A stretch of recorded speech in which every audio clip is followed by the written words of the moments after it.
उपस्थित व्याटचे Mughal sir, Patil sir, बाबा मिस्त्री आणि इतर सर्वजण.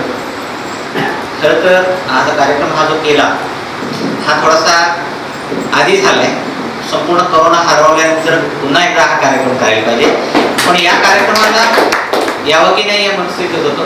तुमच्या लक्षात आलं असेल मी उठताना पकडून उठतोय, कारण मागचे 3.5 महिने जे अशा पद्धतीने गेलेले आहेत. आणि सोलापुरात मला वाटतं सगळ्यात जास्त जर का कुठल्या माणसाला झालं असेल या करोनात मला वाटतं मी असेल.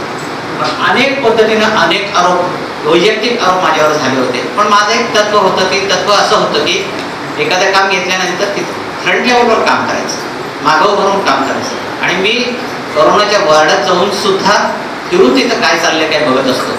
आणि ज्या गोष्टी करायच्या आहेत त्या गोष्टी करण्यासाठी माझ्या हाताखालच्या एवोंना सीएमओना पाठवत नाही, मी स्वतः जात असतो. आणि असंच काम करणं हे मला अपेक्षित होतं, ते मी करत होतो. आता बाबा मिस्त्री सरांनी सांगितलंय, पवार सरांनी सांगितलंय, मोगल सरांनी सांगितलंय, 4 डॉक्टर्सनी सांगितले. ह्यांनी जे काही सांगितले ना त्याच्यावर मी जे काही सांगणार आहे त्यातल्या जवळपास 70% भाग कमी झाले. पण ज्या गोष्टी सांगायच्या आहेत त्या मी सांगतो. वेळ अशी होती की माझं सुद्धा वय 59, डायबिटीस असेल का नाही अशी शंका आहे. मला ऑप्शन होता की मी याच्यातनं ऑप्ट आउट होऊ शकतो की ॲज अ डायबिटीस म्हणून. पण माझे वडील अंबाजी गुरव, कदाचित काही जण ओळखत असतील, त्यांनी मला एकच सांगितलं की त्यांनी ज्यावेळेला लहान होते त्यावेळेला फ्लूची साथ बघितली होती. आणि ते सांगत होते की मी 5-6 वर्षाचा होतो आणि असं स्मशानभूमीला लोक जाऊन यायचे, घरी आले की अजून एक प्रेत तयार असेल ते पुन्हा घेऊन जायचे. आणि अशी ही जी संधी मिळते ती आयुष्यात कधीतरी एकदा संधी मिळते, म्हणजे एखाद्या रोगावर आपल्याला लढण्यासाठी. आणि ती संधी मला गमवायची नव्हती. आणि डॉक्टरांचं म्हणजे जे काही काम आहे त्याबद्दल मला एक छोटंसं एवढंच सांगायचं आहे की आम्ही डॉक्टर असे म्हणतो की भाग्य आहे थोर म्हणून संधी सेवेची लाभते कितीदा, प्रेम आशा कारुण्य जागवूया, रुग्ण सेवा जाणून ईश सेवा, ज्ञानमार्गी ही बुद्धी सदा राहो, शल्यकर्मी कौशल्य प्राप्त होवो, थांग नाही तन मनाच्या तळाचा, थिटे सारे पण प्रयत्न सदा राहो, प्रयत्न सदा राहो. प्रयत्न करायलाच पाहिजे, त्याशिवाय हे काही होणार नाही. आता करोनाचा जो काही इश्यू आहे, मी आहे गायनेकॉलॉजिस्ट, म्हणजे माझा करोनाशी तसा वास्तविक तर संबंध नाहीये. पण मला इतकी सवय झाली आता, 3 दिवसापूर्वीची गोष्ट सांगतो. माझ्याकडे एक पेशंट आली, त्यांना लग्न होऊन 5 वर्ष झाले, मुलं होत नाही. पण आता 2 महिने झाले होते. मी म्हटलं प्रेग्नन्सी टेस्ट करा. प्रेग्नन्सी टेस्ट केली. सिस्टरने माझ्याजवळ आणून ठेवले, ते लोक समोर बसले. सिस्टरने सांगितलं सर सिस्टर निगेटिव्ह आहे. मी त्यांना सांगितलं अभिनंदन, तुमचं टेस्ट निगेटिव्ह आहे. त्यांना कळायचं बंद झालं की डॉक्टर असं काय म्हणलं टेस्ट निगेटिव्ह आहे. माझ्या डोक्यात टेस्ट पॉझिटिव्ह ही फक्त करोना प्रेग्नन्सीचं काहीच आहे. घटना अशी आहे. असे काही गमतीदार प्रसंग झालेले आहेत, काही कटू प्रसंग झालेले आहेत. शिवशंकर साहेबांनी अचानकपणे धाड घातली, भरणे सरांनी धाड घातली. आणि ज्या पद्धतीनं एका क्षणी त्यांनी सांगितलं की यांच्यावर कायदेशीर कारवाई करा. पण ज्या वेळेला मी त्यांना ऍक्च्युली काम काय चाललंय हे दाखवायला घेऊन गेलो आणि त्यांनी आयुष्यात बघितलं. मी सरांना लिटरली त्या दिवशी पीपी किट जे असतात ना सर, तेव्हा तुम्ही बोलतो पीपी किट बद्दल काय करायचं तुम्ही म्हणलं, मी बोलतो.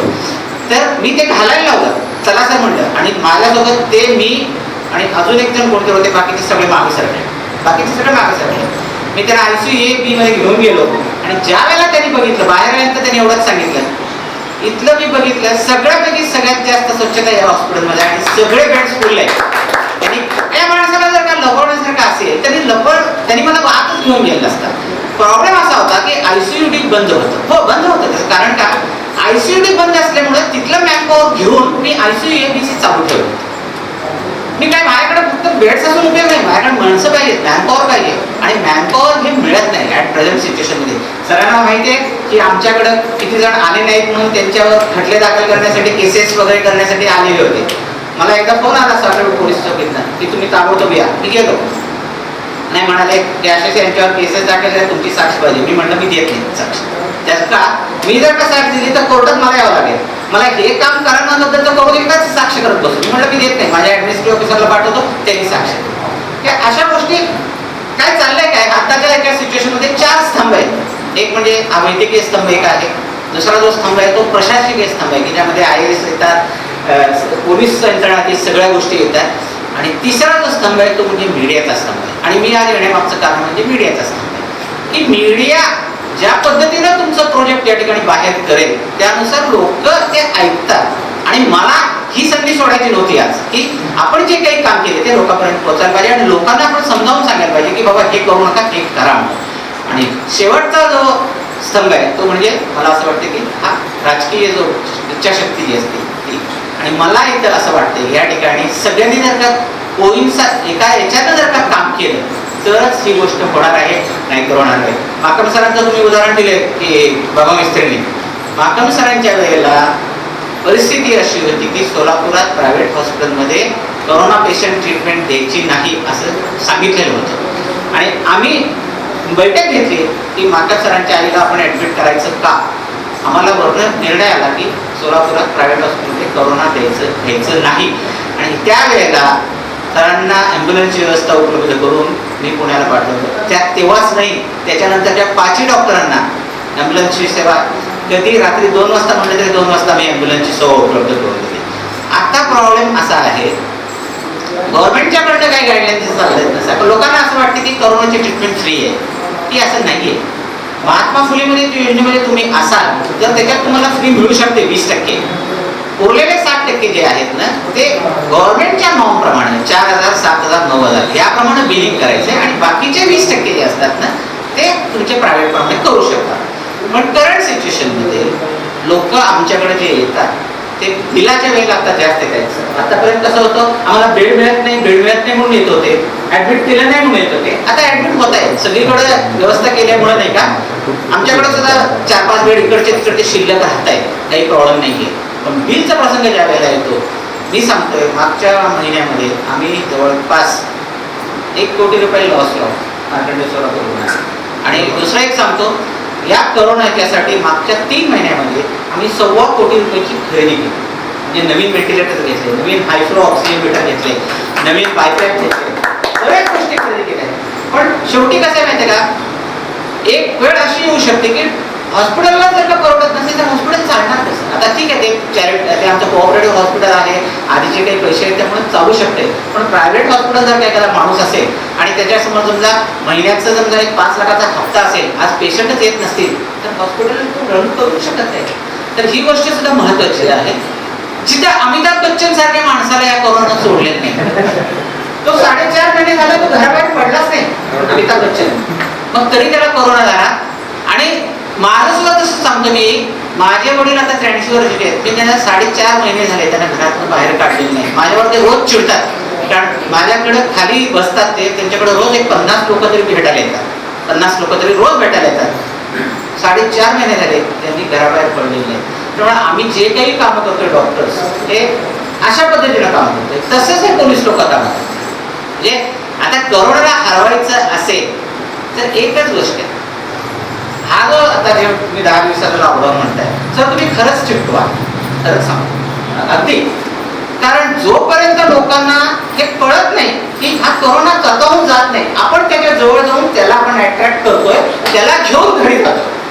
आणि तुम्ही पहिल्यांदा एक लक्षात ठेवा मी वेळोवेळी सांगतोय कोरोना हरवायचा असेल तर घराबाहेर पडत असताना तुम्ही पहिल्यांदा आपल्या आई वडिलांचं आपल्या मुलांच्या तोंडाकडे बघा आणि विचार करा मी जर का घराबाहेर पडलो आणि घराबाहेर पडल्यानंतर मी घरी आलो आणि माझ्यामुळे जर का घरी कोरोना झाला तर या आई वडिलांना तुम्ही तोंड दाखवू शकाल का? आपल्या मुलाबाळांना तोंड दाखवू शकाल का? नाही. मग तसं असेल तर तुम्ही कशाला करता सगळ्या गोष्टी. मास्क वापरायलाच पाहिजे, हात स्वच्छ धुवायलाच पाहिजे, गरज नसेल त्या ठिकाणी जायलाच नको. आता सर कोरोना वॉर्डात सगळ्यात बेकार अवस्था जी आहे ना ही माणसं अशी घाबरली जे आज जे पेशंट असतात किंवा क्वारंटाईनमध्ये जे पेशंट असतात ना कारण ते एक प्रकारचं जेलच आहे. मला वाटतं आता 2 दिवस झाले मी फक्त घरी बसले झोपू नये. मला 2 दिवसातच इतका कंटाळा आला की नको वाटू लागले कारण का मान हलवली तरी मला चक्कर येऊ लागली. मला होईना ते काम. मग हे 14 दिवस जर का एखाद्या रूममध्ये जर का थांबत असतील तर ते फार डिफिकल्ट आहे. आणि ह्याची आम्ही व्यवस्था अशी केली की आम्ही कोरोना वॉर्डामध्ये त्यांच्या एंटरटेनमेंटची सोय केली. FM बँड सुरू ठेवलेत आम्ही.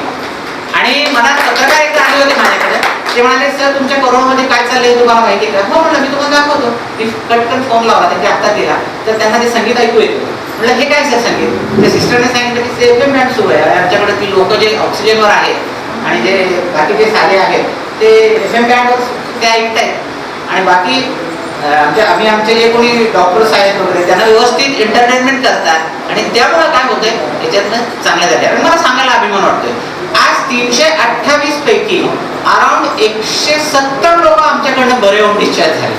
आणि हा जो मृत्यूदर आहे ना सगळ्यात महत्वाचा, मृत्यूदर आणि पीपीके या दोन गोष्टी बोलतो आणि मी माझं थांबवतो कारण एकदा मला बोलायला सुटलं की सुटतं. मृत्यूदर कमी करायचा असेल तर अमोल आचरेकरांनी जे सांगितलंय, लवकर जर का पेशंट आला तर मृत्यूदर कमी होतो, उशिरा आला तर मृत्यूदर वाढतो. मग हा कमी करायचा असेल तर काय, जो पेशंट मृत्यू पावणार आहे तुम्ही मॅक्झिमम त्याच्यामध्ये काही करू शकत नाही. त्याचं कारण सांगतो, ज्याला ऑक्सिजन सॅच्युरेशन ऑन ऍडमिशन 70-80% आहे आणि ऑक्सिजन लावल्यानंतर सुद्धा तो लवकर वर येत नाही, तो माणूस शक्यतो वर येत नाही. याच्यावर आम्ही पेपर तयार करतोय, या सायंटिफिक डाटा गोळा करून पेपर तयार करण्याचं काम चालू आहे. जो पेशंट 80% आहे आणि तिथं आल्यानंतर ऑक्सिजन येण्यानंतर तो फाडकन 90-95 आलाय, तो पेशंट वाचतोय. आणि हा डाटा जर का बघितला तर जे लोक उशीर आहेत ते वाचत आहेत. त्यामुळे सगळ्यात महत्त्वाचं पहिल्यांदा. दुसरी गोष्ट, मृत्यूदर कमी करायचा असेल तर सिंपल गोष्ट आहे, तुम्ही नंबर ऑफ टेस्ट जर का वाढवले तर तुमचं खर्च डिनॉमिनेटर वाढेल. 100 मध्ये 10%, तेच 1000 मध्ये 15, किती झाले 1.5%. त्यामुळे टेस्ट जर का वाढवले तर सोलापूरचा मृत्यूदर आपोआप कमी होईल. पण हे होत नाही. प्रॉब्लेम काय की जे वाढले ते वाढणारच आहेत, ते काही कमी होणार नाही, नंबर तेवढाच राहणार आहे. पण तुम्हाला पर्सेंटेज कमी करायचं असेल तर खालचा तो जे आहे ना तो वाढवा. ह्या दोन गोष्टी. पीपीई किट बाबतीत सर मोबाईलचं तुम्ही म्हणाले की तुम्ही ओपनिंग वॅक्सिन केली, पण मी एक विकेट कीपर सारखं काम करतोय मार्कंडे रुग्णालयामध्ये. कारण का सांगू का, फेब्रुवारी महिन्यापासून ज्या वेळेला करोना सुरू झाला त्या एंडला आम्ही फिवर कुठे सुरू केली. कुठलाही पेशंट येऊ द्या, पहिल्यांदा फिवर उठलेला यायला पाहिजे, किती त्याचा एक्सरे काढायला पाहिजे, ऑक्सिजन सॅच्युरेशन बघायला पाहिजे, मगच आपण ठरवायचं की तो आत घ्यायचा तो बाहेर काढायचा. आणि तो जो आलेला पहिला पेशंट होता तो तिथं आला होता, त्याच्याकडे चिठ्ठी होती निमोनिया झाल्यामुळं. आणि आमच्या तिथल्या लोकांनी तो पेशंट आत नाही घेता विकेट कीट चांगलं केलं आणि त्यांना सिव्हिलला पाठवले. जो जर का मी त्या दिवशी आत घेतला असता तर आज बाबा मिस्त्री सर अजून एका हॉस्पिटलसोबत माझं सुद्धा नाव करायचं. आणि पीपी किट हा आणि पीपी किटचं सर, पीपी किटचं कसं आहे प्रॉब्लेम सांगू का, आम्ही जवळपास मी आता तुम्हाला कदाचित माहिती असेल, सुरुवातीला पीपी किट मिळत नव्हतं, त्यावेळेला छत्रीच्या कापडानं पीपी किट मी तयार केलं होतं आणि सिव्हिलमध्ये सुद्धा तेच पीपी किट वापरत होते. अंदाजे सुरुवातीला 900 पीपी किट मी तयार केले होते. ते छत्रीचं कापड असतं ना त्याचं वर्ण घालायचं आणि खाली पॅन्ट सारखं, पायामध्ये मोजे असतात तसे घालायचे आणि तो रिलीज होतो.